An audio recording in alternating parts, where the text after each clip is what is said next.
हमें white night का mention दिखाया जाता है जहां पर वो लोग काम कर रहे थे और हमारी हीरोइन और उसके साथ कोई ऑफिस की तरफ बढ़ रहा था और उसे याद आता है मेरे भाई ने कहा था मैंने तुम्हें बुलाया है, जल्दी आ जाना। वो सोचती है पता नहीं उसने मुझे क्यों बुलाया, मैं तो ब्लैक नाइट की मेंबर हूं ना, शायद वो मेरा मजाक उड़ाने की कोशिश कर रहा हो।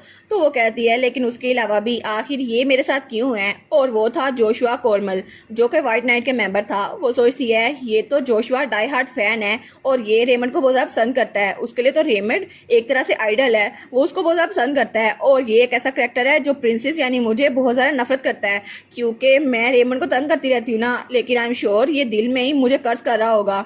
तो वो सोचती है लेकिन फिर भी आखिर मुझे इसी के साथ क्यों आना था, ये इतना क्लूलेस भी नहीं है, तो पता नहीं मेरे भाई ने मुझे यहाँ पर क्यों बुलाया है। लेकिन तभी उसको कोई नजर आता है, वो कहती है क्या ये यहाँ पर क्या कर रहा है, तो वो जल्दी से जोशो के पीछे छुप जाती है। तो वो कहता है क्या हुआ प्रिंसेस, आपको खैरियत तो है। लेकिन तभी वहां पर देखते हैं तो वहां से रेमंड ऑफिस में जा रहा था और वो उसको देखता है। वो कहता है सर रेमंड आप यहाँ पर क्या कर रहे हैं, लेकिन हमारी कहती है बस कर दो, अब उसको दोबारा बुलाने ना लग जाना, अगर उसने मुझे देख लिया तो।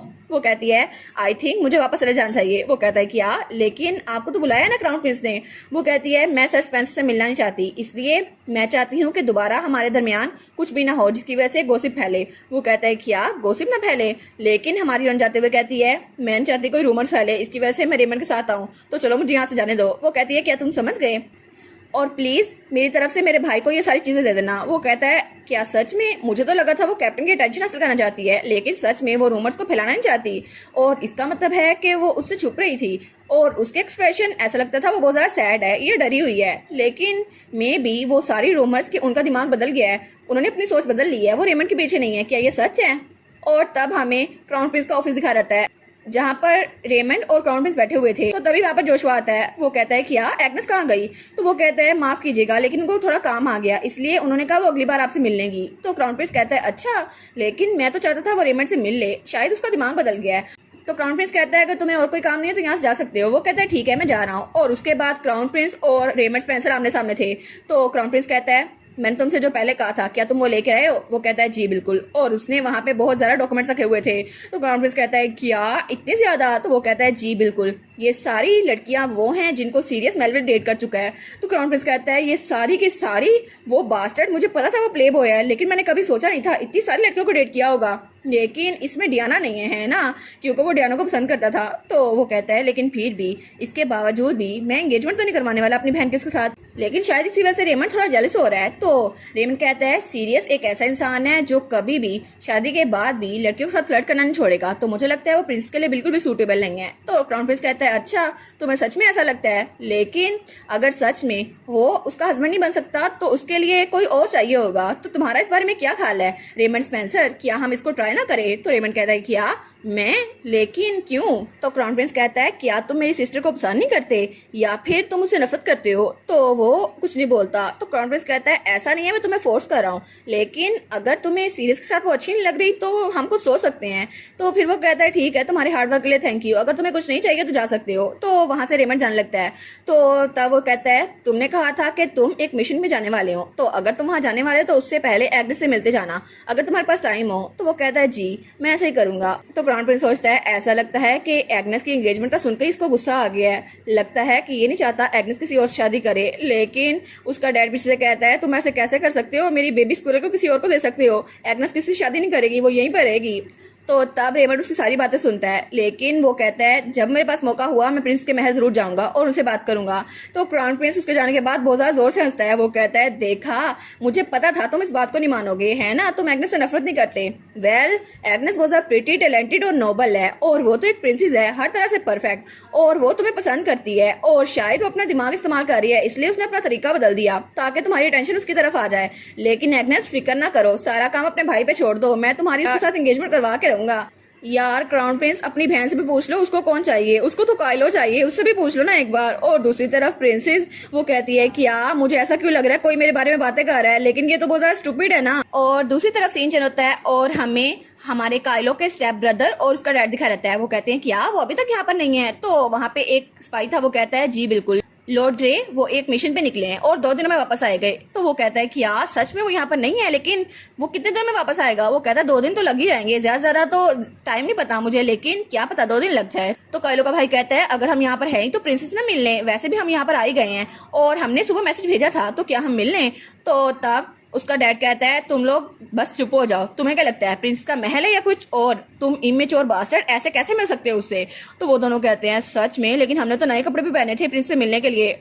तो काइलो का डैड सोचता है मुझे लगता है कि उसने सच में हमारी फैमिली का नाम डुबो दिया है, क्योंकि जहां तक मैंने सुना है उसको तो 2 दिन बाद जाना था, लेकिन वो अभी क्यों चला गया, और उसका मिशन तो कल स्टार्ट होने वाला था। शायद वो हमें अवॉइड करने की कोशिश कर रहा हो, लेकिन आखिर क्यों वो हमें अवॉइड क्यों कर रहा है, और आखिर इसकी क्या वजह हो सकती है। और दूसरी तरफ हमें काइलो दिखाया रहता है जो मॉन्स्टर्स को मारा था और वो बहुत थक गया था क्योंकि अकेला वो ही वहां मिशन भी आया था। और तब उसे याद आता है जब उसे आवाज आती है हर रॉयल हाइनेस प्रिंसेस आ रही हैं, तो वो वहां से भाग जाता है। और तभी उसे आवाज आती है कैप्टन क्या मैं अंदर आ जाऊं, लेकिन वो खिड़की से कूद गया था।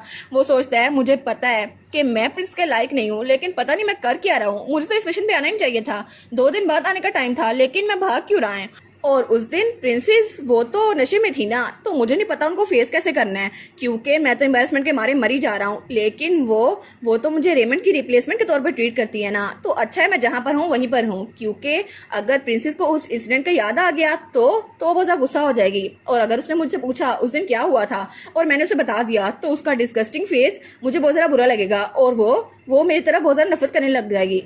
तो अभी के लिए मुझे अपनी फीलिंग को कंट्रोल करना होगा, अगर वो आउट ऑफ कंट्रोल हो गई तो मैं कुछ नहीं कर सकता। इसलिए वो ऊपर सूरज को देखकर सोचता है शायद मुझे लगता है कि मुझे खुद को संभालना चाहिए, क्योंकि चाहे कुछ भी हो जाए प्रिंसेस मेरी लाइफ में नहीं आ सकती। इसलिए काइलो अपनी सेंसेस में आओ, तुम कभी भी रेमंड स्पेंसर की जगह नहीं ले सकते, और प्रिंसेस के साथ तो तुम कभी भी नहीं हो सकते।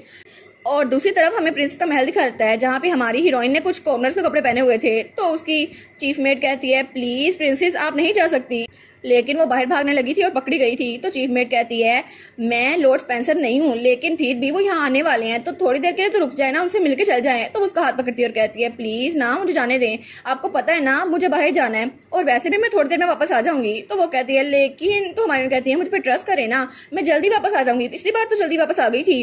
तो वो कहती है चल ठीक है तो जल्दी वापस आइएगा और मुझे फिक्र ना करनी पड़े। वो कहती है ठीक है मैं जा रही हूँ। तो हमारी हीरोइन वहां से निकल रही थी। वो सोचती है कितनी ज़्यादा शर्म की बात है, मैंने वो सारा कुछ काइलो के बर्थडे के लिए किया, लेकिन काइलो को वो देखने का मौका ही नहीं मिला, उसने कोई कमर्शियल नहीं देखा, लेकिन शायद मुझे चीज़ें थोड़ी सी ठीक करनी चाहिए। और वो वहाँ से आते हुए कहती है मुझे कुछ और फोटोज भी लेनी चाहिए। और तब वहाँ बाजार में पहुँच गई थी, लेकिन जिस दुकान में उसने जाना था वो बंद थी।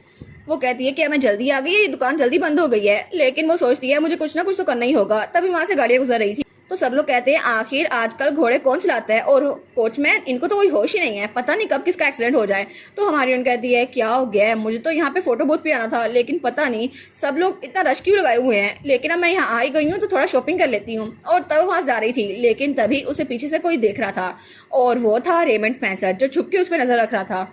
तब बाजार में हर कोई अपना अपना काम कर रहा था और हमारी हीरोइन भी अपनी शो पे जा रही थी, लेकिन रेमंड स्पेंसर उसको जाता हुआ देखता है। वो सोचता है ऐसा नहीं है कि मुझे एग्नेस के बारे में कोई रिग्रेट्स है, लेकिन पता नहीं क्यों कि वो यहाँ पर आ गई है, शायद वो पास्ट में कुछ ज़्यादा हर्ट हो गई होगी, लेकिन आखिर उसने ऐसे कपड़े क्यों पहन रखे हैं।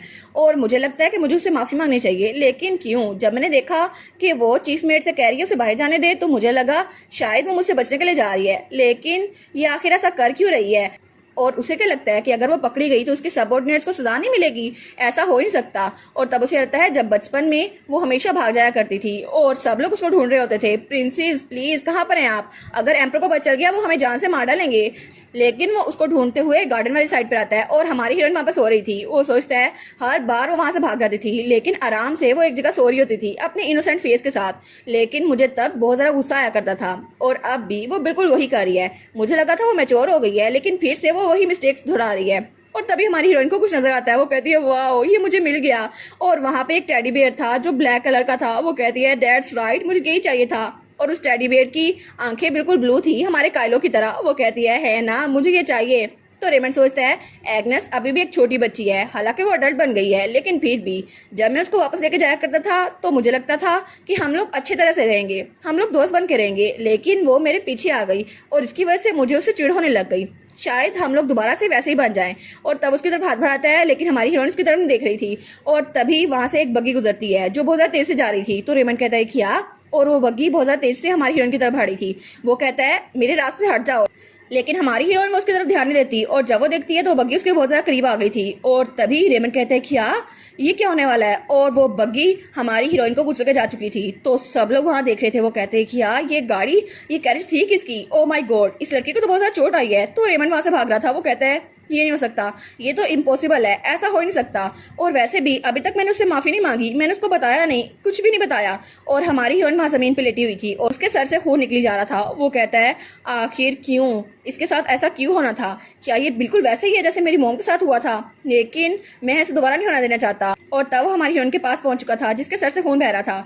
वो कहता है नहीं एग्नेस प्लीज उठ जाओ, एग्नेस ऐसा नहीं हो सकता, प्लीज तुम मर नहीं सकती, मेरी मोम की तरह तो बिल्कुल नहीं, मुझे तुमसे अभी बहुत कुछ कहना है, प्लीज एग्नेस होश में आ जाओ। और इसी के साथ ये वाला पार्ट यहीं पर ख़त्म। तो आप लोग बताइएगा आप लोग को ये पार्ट कैसा लगा, और वीडियो को लाइक और चैनल को सब्सक्राइब लाजमी कीजिएगा। बाकी वीडियोस का लिंक भी स्क्रीन पर नज़र आ रहा होगा, तो काइंडली उनको भी चेकआउट कर ले। और thank you so much for watching my videos. Stay safe, bye bye.